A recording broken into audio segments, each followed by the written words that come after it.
Hey guys, welcome back to the new video. My name is Manish and I hope you all are doing absolutely fine.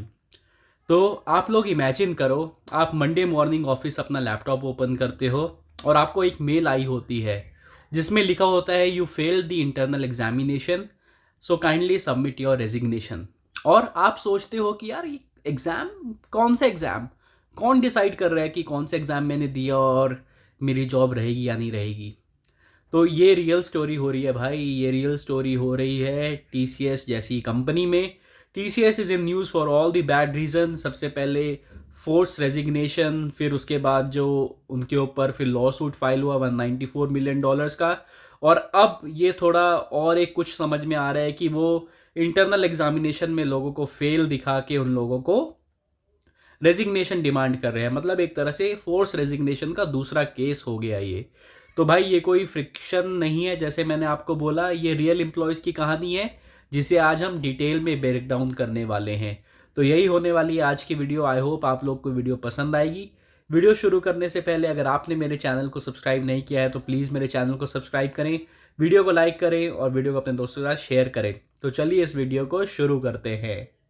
तो दोस्तों, according to reports कुछ employees ने claim किया है कि TCS के internal exam को performance test नहीं बल्कि एग्ज़िट टूल की तरह यूज़ किया जा रहा है। मतलब अगर आपके 70 to 80% स्कोर नहीं आता है उनके इंटरनल असेसमेंट में तो आपको कोई वार्निंग नहीं दी जाएगी, कोई डिस्कशन नहीं होगा आपके साथ, सीधा आपके जो रेजिग्नेशन है वो डिमांड कर दिया जाएगा और आपके ऊपर प्रेशर बनाया जाएगा रिज़ाइन करने का। और सबसे डिस्टर्बिंग बात यह है कि कई एम्प्लॉयज़ ने कहा है कि उन्होंने एग्ज़ाम दिया भी नहीं है फिर भी उन्हें फेल दिखाया जा रहा है और उनसे रेजिग्नेशन फोर्सफुली लेने की कोशिश की जा रही है। एक एम्प्लॉय ने तो ये भी बोला है कि कुछ भी ट्रांसपेरेंट प्रोसेस नहीं है, कोई स्कोर शीट नहीं दिखाई जा रही है, रिज़ल्ट कैसे आया, कैसे इवैल्यूएट किया गया, कुछ नहीं है, कोई ट्रांसपेरेंसी नहीं है। बस इसको एक एलिमिनेशन राउंड की तरह यूज़ किया जा रहा है ताकि वो एम्प्लॉयज़ को निकाल सके और उनके पास एक वैलिड रीज़न आ जाए कि ये लोग एक टेस्ट पे फेल कर गए, इस वजह से उनको निकाला जा रहा है। तो ये कुछ हो रहा है, ये है शॉकिंग रियलिटी जो आजकल कंपनीज में हो रही है उसकी। लोगों का कहना है कि एग्ज़ाम का जो नाम है वो अपस्किलिंग के लिए है, बट उसका रियल पर्पस जो हो रहा है वो हेड काउंट रिड्यूस करने के लिए हो रहा है। इंडस्ट्री के एक्सपर्ट्स बता रहे हैं कि जो बेंच है वो काफ़ी ज़्यादा बढ़ रहा है सर्विस बेस्ड कंपनीज़ में, स्पेशली टीसीएस में प्रोजेक्ट्स जो हैं वो कम हो रहे हैं और इंटरनल एग्ज़ाम में एक फ़िल्टर बन रहा है। मतलब इंटरनल एग्ज़ाम्स को एज अ फ़िल्टर यूज़ किया जा रहा है लोगों को छांटने के लिए। जिनके 70 to 80% से मार्क्स कम आते हैं उनको फोर्सफुली रिजाइग्नेशन के लिए भी बोला जा रहा है। ये एग्जैक्टली वही वैसी ही है जैसे स्कूल में जो सरप्राइज़ टेस्ट होता था ना, वैसा सरप्राइज़ टेस्ट। और टीचर बोल दे फेल हुए तो क्लास से बाहर निकल जाओ या तो स्कूल छोड़ दो। तो ये क्या फेयर है? बिल्कुल भी नहीं। मुझे लगता है ये बिल्कुल भी फेयर नहीं है।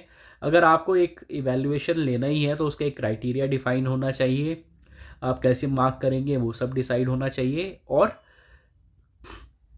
इम्प्रूवमेंट के भी होने चाहिए। क्योंकि जो एम्प्लॉय आपकी कंपनी में पिछले 10 सालों से काम कर रहा है उसको अगर आप एक इवैल्यूएशन के नाम पे उसको निकाल दोगे और उसको कोई रिडेम्पशन के लिए कुछ चांस नहीं दोगे तो गलत बात है।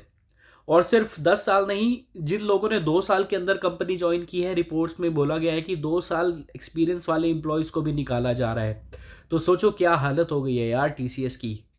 तो जो सबसे ज़्यादा जो केस इस मामले में वायरल हो रहा है वो हो रहा है एक शॉकिंग इंसिडेंट, जहां एक 2 साल एक्सपीरियंस फीमेल एम्प्लॉय को एग्ज़ाम में फ़ेल बोलकर तुरंत रेजिग्नेशन साइन करने के लिए बोला गया।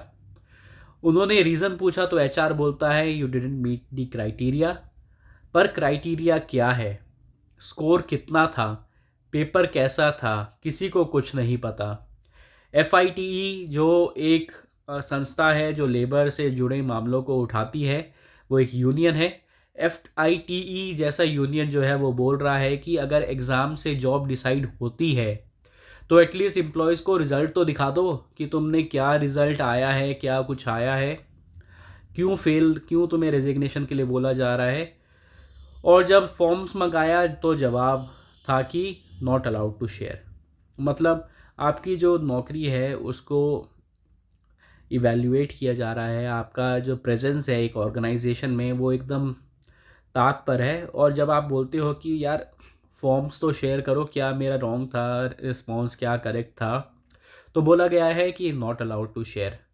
तो बताओ, तो ये फेयरनेस कैसे हुआ, ये एक फेयर तरीका कैसे हुआ एम्प्लॉय को निकालने का? तो कैसे प्रूव होगा कि जो निकाला जा रहा है एम्प्लॉय को ये फेयर एंड एकदम क्लियर और ट्रांसपेरेंट प्रोसेस है जो फॉलो की जा रही है टीसीएस जैसी कंपनी में? इस न्यूज़ के बाद काफ़ी हद तक एक जो टीसीएस जैसी कंपनी में एक साइलेंट फियर जो है वो स्प्रेड हो गया है। एम्प्लॉयज़ बोल रहे हैं कि अब प्रोजेक्ट नहीं, जो एग्ज़ाम है वो हमारी जॉब डिसाइड करेगा।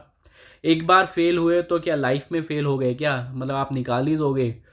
अगर सब्जेक्टिव मार्किंग हुई तो, बायस हुआ तो, मतलब काफ़ी ज़्यादा क्वेश्चंस आ रहे हैं, काफ़ी ज़्यादा र्यूमर्स स्प्रेड हो रहे हैं। और सबसे स्कैरी पार्ट बताऊं क्या है? कल लोग बिना नोटिस, बिना पीआईपी, बिना डिस्कशन के रिज़ाइन कराया जा रहा है लोगों से, कई लोगों से रिज़ाइन कराया जा रहा है। इससे एक क्लियर पैटर्न दिख रहा है भाइयों कि कंपनीज अब परफॉर्मेंस के नाम पे ले ऑफ का शॉर्टकट यूज़ कर रही हैं। किसी ना किसी तरह से वो लोग चाहते हैं कि आपकी परफॉर्मेंस कम हो और आपको नौकरी से निकाला जाए। हमें कंपनी का साइड भी समझना पड़ेगा कि कंपनी ऐसा क्यों कर रही है। तो देखो, बेंच कॉस्ट जो है वो हाई है, क्लाइंट की डिमांड जो है वो काफ़ी ज़्यादा स्लो हो गई है, कंटिन्यूस प्रेशर है पैसा बचाने का, प्रॉफिटेबिलिटी दिखाने का, एआई ऑटोमेशंस जो हैं वो काफ़ी ज़्यादा यूज़ में आ रहा है, तो उससे ज़्यादा जो लेबर इंटेंसिव काम था वो थोड़ा कम हो गया है। तो मैनेजमेंट ने एक क्विक टूल चाहिए था निकालने का, और इंडिया में आपको पता है किसी को इवैल्यूएट करना बहुत आसान होता है, तो एग्ज़ाम ले लो। लेकिन वो ये लोग भूल गए कि ह्यूमन लाइफ या जो ह्यूमन की रिस्पॉन्सिबिलिटीज़ हैं वो कोई एमसीक्यू टेस्ट से हम लोग असेस नहीं कर पाएंगे। ह्यूमन लाइफ जो है वो कोई एमसीक्यू टेस्ट नहीं होती है, ये समझना पड़ेगा मैनेजमेंट को, थोड़ी एम्पैथी लानी पड़ेगी यहाँ पे एम्प्लॉयज़ के प्रति। अगर आपके साथ भी ऐसा हो रहा है तो देखो, सबसे पहले मैं बोलना चाहूँगा कि एक छोटे से छोटा नोट, एक अप्रेजल नोट, कोई भी ईमेल हो उसको सेव करके रखो, क्योंकि बात आपके परफॉर्मेंस पे आती है तो आपको भी हक होना चाहिए अपना साइड रखने का। अगर आपके पास कोई भी अप्रेजल नोट है तो उसको रखो अपने पास, जो कि आप डिफेंड कर सकते हो अपनी जॉब को। अगर एग्ज़ाम हो रहा है तो इवैल्यूएशन कॉपी को डिमांड करना आपका राइट है। कभी भी आपको जो रेजिग्नेशन है वो अंडर प्रेशर साइन नहीं करना चाहिए। कंपनी आपको फोर्सफुली टर्मिनेट नहीं कर सकती है। यूनियंस जैसे कि FITE, NITES को आप कांटेक्ट करो। केसेस काफ़ी ज़्यादा जो है वो लेबर कमिश्नर तक जा चुके हैं, हमने पीछे भी देखा था, मैंने वीडियोस बनाई थी कि लेबर कमिश्नर पुणे ने समन किया था TCS को 18 नवंबर को, और उसके बाद एक एम्प्लॉय जो है वो केस जीता है ग्रेट्युटी का लेबर ऑफिस के थ्रू। बैकअप प्लान रखना बहुत ज़्यादा ज़रूरी है। अपने रिज्यूमे हमेशा अपडेटेड रखो, नेटवर्किंग करो। नेटवर्किंग जो है भाई वो सर्वाइवल का एक नया फॉर्मूला बन गया है। तो जितना हो सके लोगों के कांटेक्ट में आओ, पूछने की कोशिश करो कि कोई रोल है कि आपकी करंट ऑर्गेनाइजेशन में। तो ये सब आपको करना पड़ेगा थोड़ा फ्यूचर प्रूफ होने के लिए। तो देखो भाइयों, जो आईटी इंडस्ट्री है ना उसमें टैलेंट की कमी बिल्कुल भी नहीं है, पर रिस्पेक्ट की कमी ज़रूर देखी जा रही है। अगर कंपनी एम्प्लॉयज़ को नंबर जैसा ट्रीट करेगी तो ट्रस्ट टूट जाएगा। सबको पता है कल्चर जो है वो कंपनीज़ का गिर गया है, और लॉन्ग टर्म डैमेज जो है वो होता जा रहा है कंपनीज़ की रेपुटेशन में। लेकिन एम्प्लॉय कम्युनिटी आप अकेले नहीं हो, आपकी आवाज़ सुनने वाले कई लोग हैं। बहुत ज़्यादा यूनियंस हैं, लेबर ऑफिस है, अब तो नए लेबर लॉज भी आ चुके हैं, बस आपको हिम्मत नहीं छोड़नी है। तो आपको क्या लगता है कि ये सच में क्या ऐसा कुछ इवैल्यूएशन क्राइटेरिया हो रहा है क्या TCS में जो कि न्यूज़ में आ रहा है, या ये बस एक डर बढ़ाने वाली एक सिचुएशन दिखाई जा रही है कि लोग डरें? तो अगर हो रहा है तो आपको लगता है कि ये फेयर तरीका है लोगों को निकालने का? नीचे कमेंट करके ज़रूर बताना। और अगर आपको आज की वीडियो पसंद आई हो, एक कुछ नई चीज़ जानने को मिली हो, तो प्लीज़ मेरे वीडियो को लाइक करें, मेरे चैनल को सब्सक्राइब करें और इस वीडियो को अपने दोस्तों के साथ शेयर करें। मैं मिलता हूँ आपको नेक्स्ट वीडियो में, तब तक के लिए bye bye, take care and have a nice day.